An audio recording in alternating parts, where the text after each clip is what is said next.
Sec, sino po ba dapat ang magbigay ng pangalan ng mga adopted by a neighbor para may transmit po sa mga concerned agencies? Yan po ang sasagutin natin ngayon dito sa ating segment, Itanong Mo kay Sec.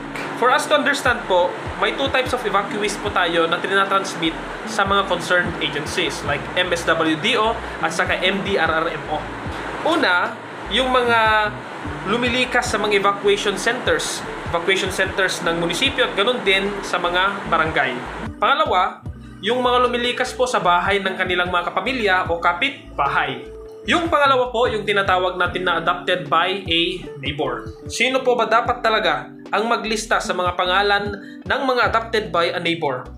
Si kagawad po ba? Si kapitan po ba? O kaya si secretary?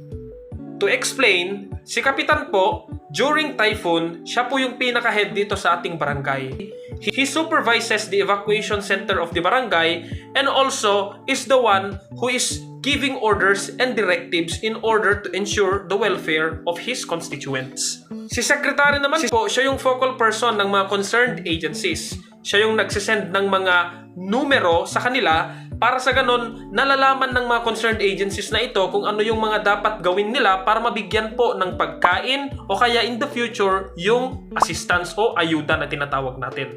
In cases naman po sa adopted by a neighbor, hindi po purok leader ang may trabaho para i-transmit ang mga pangalan at numero kay barangay secretary, kundi yung purok coordinator. Sino po ba yung purok coordinator? Siya po yung barangay kagawad na naatasan sa isang purok.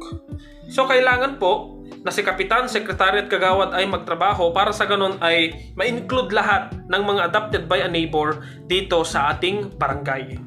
Ang purok coordinator po natin dapat during typhoon ay magbisita at ganun din nakamustahin ang welfare ng bawat constituent sa kanyang purok.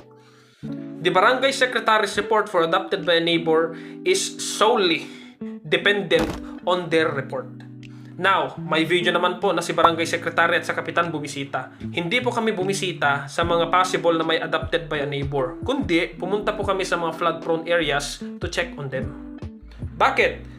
So that we can have a documentation concerning the floodings. Kasi required po na ipapasa namin yon after the typhoon. So, ang pinakamagandang gawin po during typhoon, kailangan na meron po kayong contact sa inyong kagawad. Para sa ganun, ipaalam nyo po sa kanya na meron po talagang lumikas o kaya lumikas po kayo sa inyong kapamilya o kapitbahay. Para ma-include po kayo doon sa report ni secretary na may send sa concerned agencies.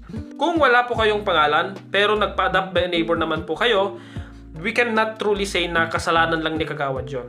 Let us remember that during typhoon, barangay officials are risking their lives. And sometimes, because of this